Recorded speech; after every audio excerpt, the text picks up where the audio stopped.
Hey everybody, this is Evan with Engine Builder Magazine. I'm here at the Ultimate Callout Challenge with Brett Deutsch of Deutsch Diesel Repair. He's going to tell us about his LML Duramax, and it's our Diesel of the Week.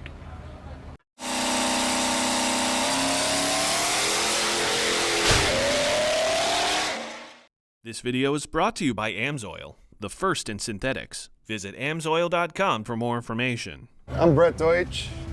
This is my 1969 C10 Duramax diesel. We did the engine swap probably in 2010, and it's just been an ongoing project from there.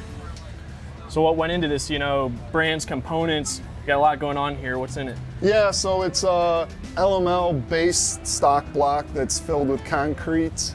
It's got Waggler competition solid billet heads, Callie's billet crank with Waggler connecting rods and Ross forged pistons.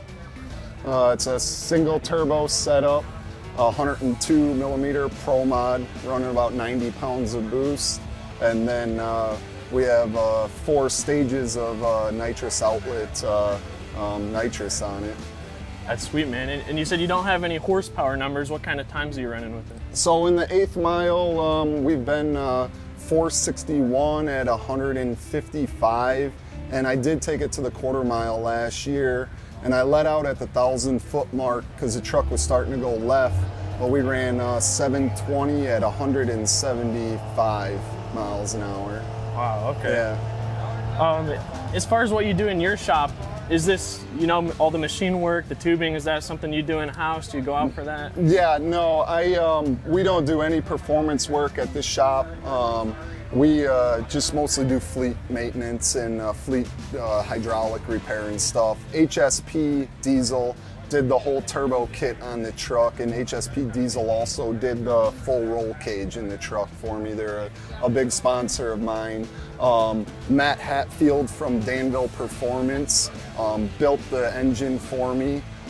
He's done all my engines. I've had 3 of them now, starting with stock and just kind of building up from there, and now it's about as extreme as you can get with the stock engine block right now. It definitely looks like it.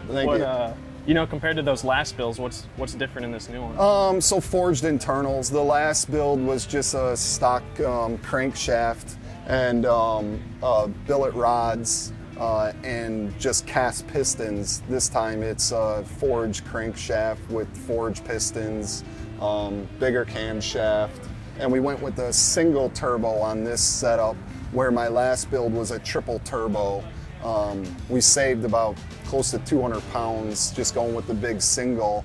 We're not running nearly as much boost. With the triples, I was running about 150 pounds of boost, but no nitrous. Now I'm running the big single. We're getting about 90 pounds of boost, but I'm also injecting about 850 horsepower worth of nitrous down the run. Okay, cool. So you got everything ironed out now. Yeah, it's ironed out. We just, today we're struggling a little bit with the track holding the power right off the hit. We're just putting too much nitrous to it right off the trans brake. Okay.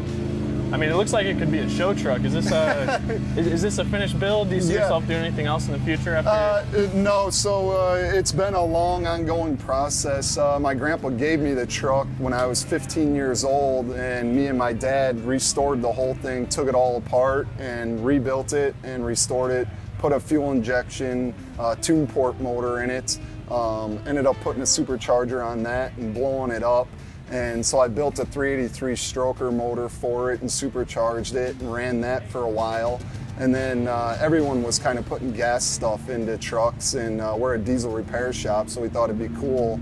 So got a donor truck in 2010, ended up doing the swap with the LLY, stock ECM, stock engine, everything, pushed that to the limits, and then once I built the fully forged motor, we went with a standalone Bosch computer system and got rid of all the factory computer systems. That way we can monitor everything. And Danville Performance is tuning it and helping me tune it. And Exergy Performance supplies the whole fuel system on the truck, the injectors, the CP3 pumps. They've been a huge help also trying to get the fuel side dialed in. We haven't, talked about the truck yet. What is it? Yeah, so the front half, the cab and the hood and everything is a 1969 Chevy C10, and the bed of the truck is actually off of a 95 step side. We had to modify the frame a little bit to get the bed to work. I just wanted to give it a more modern look. The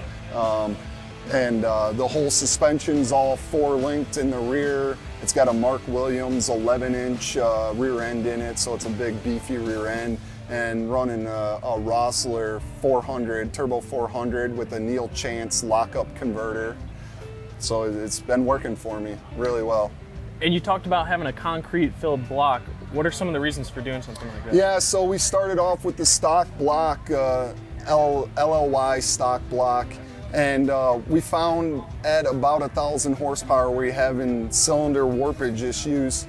So the next time around we half filled the block with concrete, and as we started bumping the power up, we noticed that the block was cracking right at the concrete line on the cylinders. So this go around, we ended up just filling the block completely with concrete, and we went with solid billet aluminum heads, so there's no more water in the heads. There's no more water at all on the truck. It's all solid filled everything.